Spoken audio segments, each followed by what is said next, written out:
Kenya.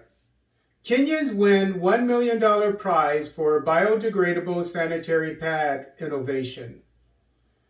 A team of Kenyan students from St. Paul's University won the Global Finals 2022 Hult Prize on Tuesday, September 20th, 2022 in New York City.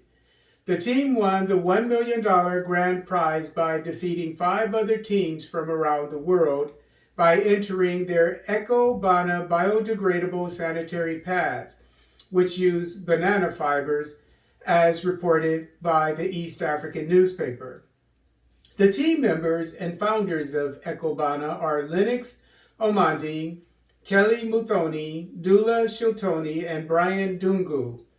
Chief Technical Officer of Eco-Bana, Lennox Omondi, believes, quote, "With $1 million, we're confident that we will be the best and become #1 producers of biodegradable sanitary towels in Kenya and East Africa," unquote.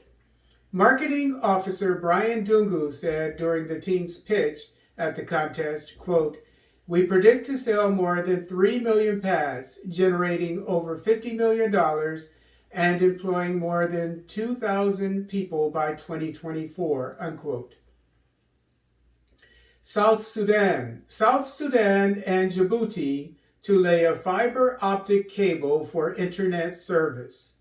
On Monday, September 19th, 2022, South Sudan and Djibouti signed a memorandum of understanding to lay a fiber optic cable between the two countries to give South Sudan affordable internet service. As stated in Xinhua News, the two countries will form a team to put together the details of the project. In 2015, South Sudan signed a similar agreement with Kenya to lay a fiber optic cable between those two countries. Since gaining independence in 2011, South Sudan has been engaged in a civil war that has kept the country from investing in its infrastructure. Nigerian dry ports to give landlocked Chad access to African blue economy. Secretary General of the Maritime Organization of West and Central Africa, NOCA, Dr. Paul Adalikwu, aims to ensure ease of transit of cargo between Nigeria and Chad with the assistance of Nigeria's dry ports in northern Nigeria.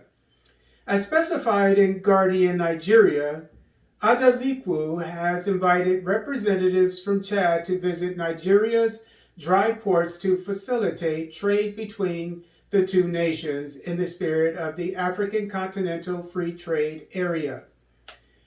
As per Guardian Nigeria, Adalikwu assures that all 25 members of MOCA, including landlocked countries like Chad, will have access to Africa's blue economy.